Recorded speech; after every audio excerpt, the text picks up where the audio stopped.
ఒక నిష్ప్రయోజనకరమైన జీవితం, ఒక నిష్ప్రయోజనకరం, ఎవరికి పనికిరాను. ఇటు భార్యకి ప్రయోజనం లేదు, పిల్లలకి ప్రయోజనం లేదు, కుటుంబానికి ప్రయోజనం లేదు, సంఘానికి ప్రయోజనం లేదు, సమాజానికి ప్రయోజనం లేదు.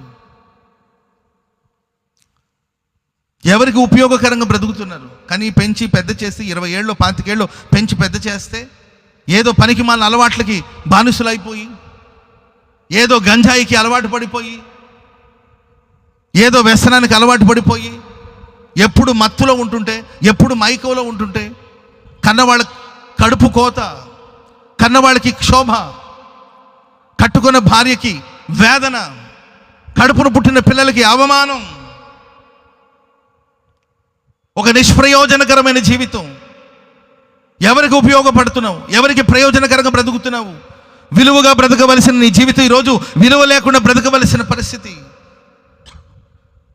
నిండు నూరేళ్లు సంతోషంగా సమాధానంగా బ్రతకవలసిన జీవితాలు ఈరోజు శాపగ్రస్తంగా చేతులారా తమ జీవితాన్ని పాడు చేసుకొని, అటు దేవునికి పనికిరాక, ఇటు లోకానికి పనికిరాక, ఇటు మనుషులకి పనికిరాక, కుటుంబ సభ్యులకి పనికి రాకుండా, ఒక పెంకు కనీసం ఇప్పుడు దేనికి పనికి రాకపోయినా ఒక పెంకు పొయ్యిలో ఉన్న బూడిద తీయడానికనే పనికి వస్తుందండి.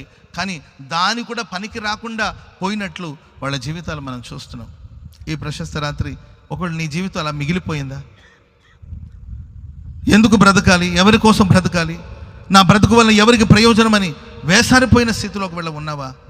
నీతోనే ప్రభు మాట్లాడుతున్నాడు. నీ అతిక్రమాలను విడిచిపెట్టి, నీ పాపాలను విడిచిపెట్టి, దేవుని మాటలను వినడానికి నీవు సిద్ధపడగలిగితే, బలాత్కారం కాదు, నీ జ్ఞానం కాదు, నీ తెలివి కాదు, దేవుని మీద ఆధారపడగలిగితే, ప్రభుని నమ్ముకోగలిగితే, నా ప్రభు నీ కోసం ఈ రాత్రి నీ ప్రక్కన నిలబడబోతున్నాడు. చెప్పండి కూడా మంది గట్టిగా, నీ కోసం నా ప్రభు ఈ రాత్రి నిలబడబోతున్నాడు.